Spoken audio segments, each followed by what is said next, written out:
All right, we're back with a news alert now. Ukrainian President Volodymyr Zelenskyy meeting with President Trump in the Oval Office, seeking security guarantees in the ongoing war between Ukraine and Russia. Let's listen in. Till 2022, the situation the same. The people have been dying on the contact line.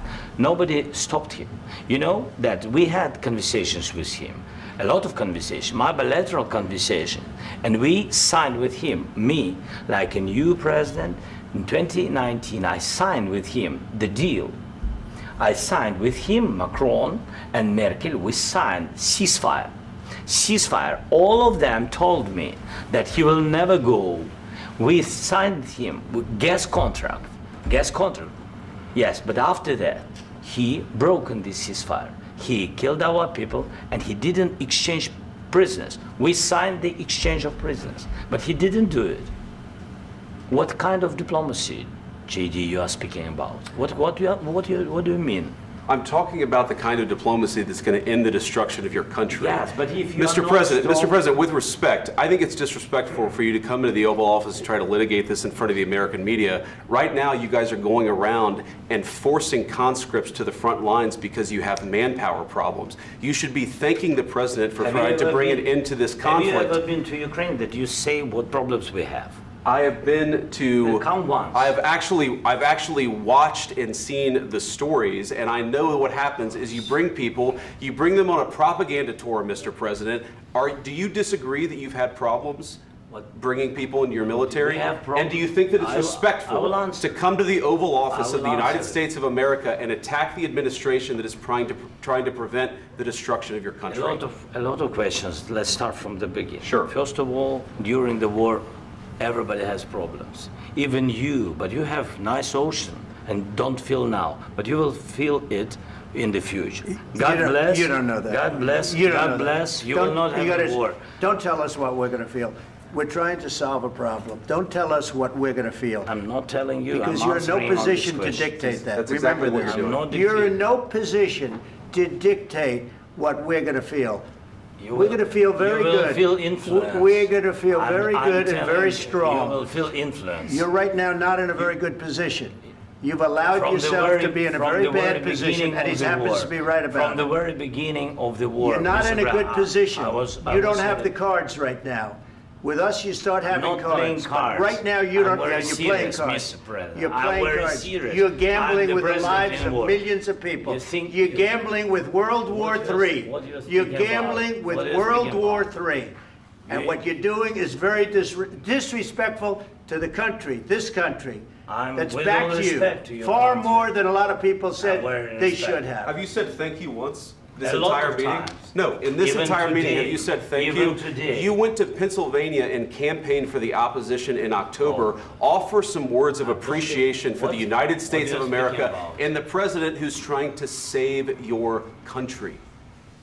Please, you think that if you will speak very loudly about the war, you can... He's not speaking loudly. He's not speaking loudly. Your country is in big trouble. Can I Wait a minute. No. You've done a lot of talking. Your country is in big trouble. I know. You're not winning. You're not winning this. You have a damn good chance of coming out okay because of us. Mr. President, we are staying in our country, staying strong from the very beginning of the war. We've been alone, and we are thankful. I said thanks you haven't in been this alone. cabinet. You haven't been alone. In this cabinet. We gave you, through this stupid president, $350 billion. We gave you military equipment, and your men are brave, but they had to use our military. What about if you didn't have our military equipment, if you didn't have our military equipment, this war would have been over in 2 weeks. In 3 days. I heard it from Putin. In 3 days. This is something maybe new. Less. In 2 weeks. Of course, yes. It's going to be a very hard thing to do business like this. Again, I tell you. Just say thank you. I said a lot of times to American people. Accept that there are disagreements, and let's go litigate those disagreements rather than trying to fight it out in the American media when you're wrong. We know that you're wrong. But you see, I think it's good for the American people to see what's going on. I understand, sir. I think it's very important. That's why I kept this going so long. You have to be thankful. You don't have the cards. You're buried there. Your people are dying. You're running low on soldiers. Listen, you're running low on soldiers. It would be a damn good thing. And then you tell us, I don't want a ceasefire. I don't want a ceasefire. I want to go, and I want this. Look, if you could get a ceasefire right now, I tell you, you take it so the bullets stop flying and your men stop getting killed. Of course, we want to stop the war. But you're saying you don't want a ceasefire. But I said to you, I want a ceasefire. With guarantees. Because you'll get a ceasefire faster than an agreement. Ask our people about ceasefire, what they think. That wasn't with me. That wasn't with me. That was with a guy named Biden, who was not a smart person. That was with Obama. It was your president. Excuse me. That was with Obama, who gave you sheets, and I gave you javelins. Yes. I gave you the javelins to take out all those tanks. Obama gave you sheets. In fact, the statement is Obama gave sheets and Trump gave javelins. You got to be more thankful, because let me tell you, you don't have the cards. With us, you have the cards. But without us, you don't have any cards. One more question to Mr. Vice President. I'm sorry. It's going to be a tough deal to make, because the attitudes have to change. What if Russia breaks ceasefire? What if Russia breaks peace talks? What do you do then? I understand that it's a heated conversation right now. What are you saying? She's asking, what if Russia breaks the ceasefire? What if anything? What if a bomb drops on your head right now? Okay? What if they broke it? I don't know. They broke it with Biden, because Biden, they didn't respect him. They didn't respect Obama. They respect me.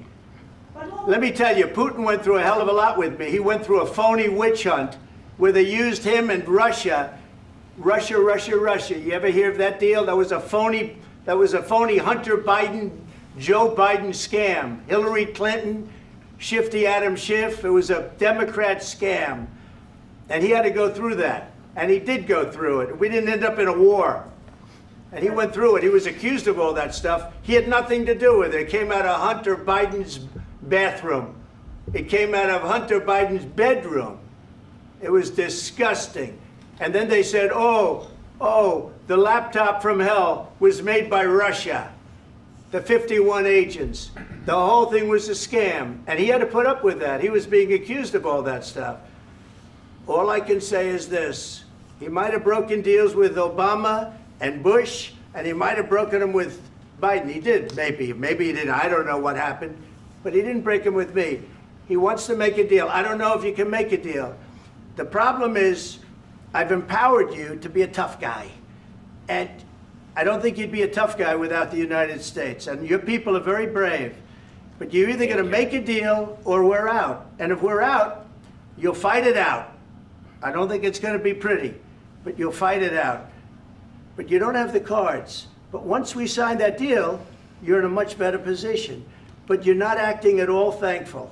And that's not a nice thing. I'll be honest, that's not a nice thing. All right, I think we've seen enough. What do you think? Huh? This is going to be great television, I will say that. All right. We'll see what we can do about putting it together. Thanks.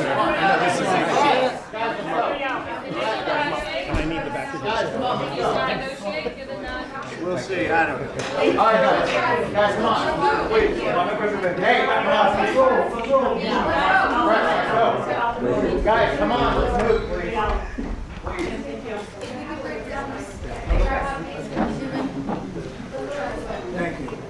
Well, we just watched a tense exchange during a very significant and critical meeting for Ukraine amid the ongoing war with Russia. Yeah, the Ukrainian President Volodymyr Zelenskyy there obviously seeking future security assurances in this ongoing war with Russia and security assurances for any future aggression from Russia.